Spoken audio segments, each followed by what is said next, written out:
My name is Keenan Smith. I use they, them pronouns, and I'm a Wirrungal Gugutha and Mooning person from the far west coast of South Australia.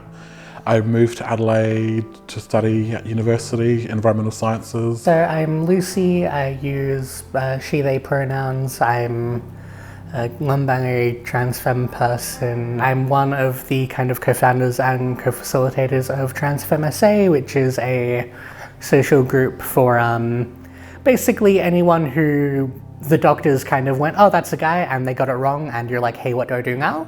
If you want to be around people who have also been there and get it, that's what Trans Femme is. I'm Neha, I use she, they pronouns, and I work at an organisation called Democracy in Colour, which is an anti-racist organisation run by and for people of colour. I'm Shane Glasgow, my pronouns are she and her. And I'm Julie Lammonby, and I'm on the committee for Pride of the South. I'm president of Pride of the South and founder. Well, I'm a survivor of conversion practices, so to create awareness that it's still happening and that I'm still here, and to bring back the voice to survivors, I suppose, and empower instead of disempower. And with that, language is really important. So trying to change the narrative around what a survivor looks like or the biases. Because I grew up in a small country town, I knew I was different from a young age in terms of my skin colour. And it's interesting, in small towns there's a divide between First Nations people and non-First Nations people. I don't know whether that's just this subconscious segregation that we've maintained since pre-60s. It was hard when I first came to Adelaide and I came out and I got more involved in the community, because I noticed that there is still that level of racism within the community. Like, I'm, I guess, non-binary and queer, but I'm also First Nations, but I'm perceived more as First Nations than I am as gay or non-binary. There are a lot of queer people of colour really active in Democracy in Colour, and I think that's not surprising, because we do experience multiple types of, I guess, marginalisation. And I think one moment that really stands out to me was during the marriage equality campaign. So many of us had grown up in, or were living in, places like southwest Sydney, which were really being targeted by the No campaign, where we were seeing things like really transphobic and really homophobic materials being sent to people's homes in Mandarin, in Cantonese, in Hindi, in a range of languages. And people didn't have the knowledge or the ability to have conversations with people about it. But what we were able to do was really change the conversation and be like, actually, queer people of colour exist, and it's nuanced, and we can actually have conversations with people, and maybe don't assume that people of colour are going to be homophobic or transphobic. Yeah, so the group's been running in its current form for about 18 months and really lets people share that kind of community knowledge that we've had to just work out through trial and error, that you don't see really written anywhere else, and that might not always feel, that might not always feel like it's coming from the most trustworthy places, but when you can have discussions around it in community, as opposed to it being some random post you've seen online, because at that point it's actually from people's lived experience who you know and who you're able to trust. It's not just about being supported, but it's about being understood. It's about having different options. It's about really creating that recognition that there's not any one way to be a trans person or a trans femme person or whatever else. There are, so many different narratives, 260 narratives on the Facebook group, 260 different people. Being able to have a space where there are so many different ways of being yourself, being a trans femme person, being comfortable. We had our Southern Pride March, Mardi Gras Day, and it was excellent, actually. It was a really good crowd. Yeah, we think it was the biggest we've had. I think the first one was about, 55? Yeah. And now we're up to over 700, so that's shown how it's grown, it's just wonderful. Waiting up for the march to start, and I was getting phone calls from the people down below that there were protesters. They were saying some awful things, all sexual and all about child grooming and about pedophiles. And children are not sex toys on their placards and all these other vile things. They just wouldn't go away, and they were just obnoxious and nasty, really nasty. The aftermath of it, I'm still getting over that day. I know I'm not the only one that's not in a faith-based community.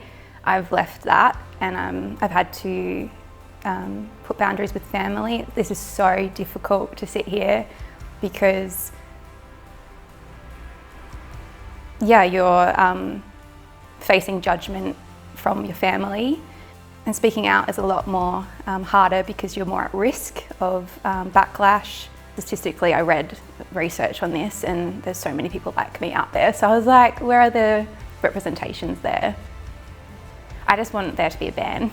So that's like the basic start to end all this. Like, meaning not to end all this, but like to acknowledge and validate that this is wrong. So one thing that you can do pretty much straight away is, if you ever hear people having these conversations around you, speak up.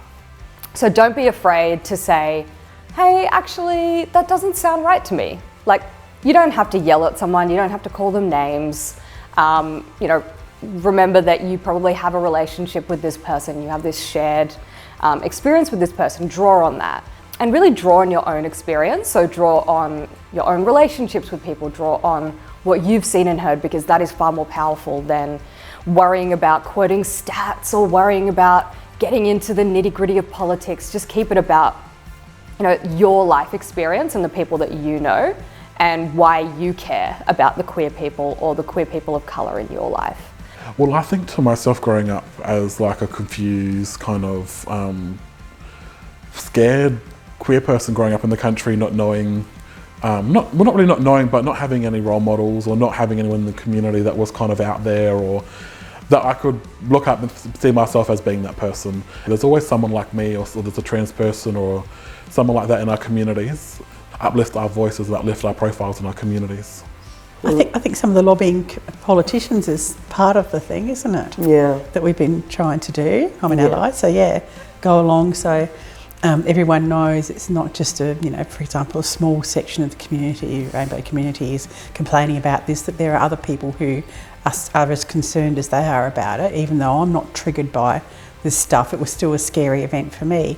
But so to sort of stand up, speak up and persist in terms of trying to get support and saying, we need support from the police. When this stuff happens, our people should not have to put up with that. There was one of our members who couldn't even stay. It triggered too much. Allies should be able to speak up and say, that is not on. Just you know, you need to be able to do something about this. And if it means you need to change the law, if it needs to change your police practices, keep saying that to whoever will listen until something changes. With what you experienced starts becoming political fodder. Like, you notice that things swing very much the pendulum. So as like my lived experience doesn't swing, I just live with it every day. And so with allies, they can dip in and out. And that's tough. Like, because when it's in the media, it's like my friends who are amazing allies, they're actually very heteronormative, like, you know, identify as straight most. They're really passionate about what happened to me to be banned. But I don't find it more within my own community. So we might be side by side in the acronym, but we're not in the room together because we're fighting individual fights.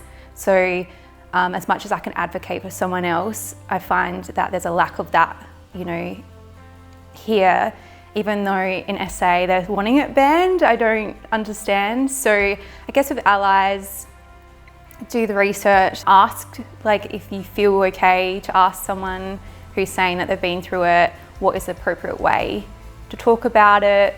There's very simple, basic things. I think keeping in mind that balance where you want to make sure that people who are harmed, people who are, you know, feeling scared and threatened are being validated, while also not giving too much power to the people who are making us feel harmed and threatened, is a tough balance that allies probably need to do some reflecting on and need to find.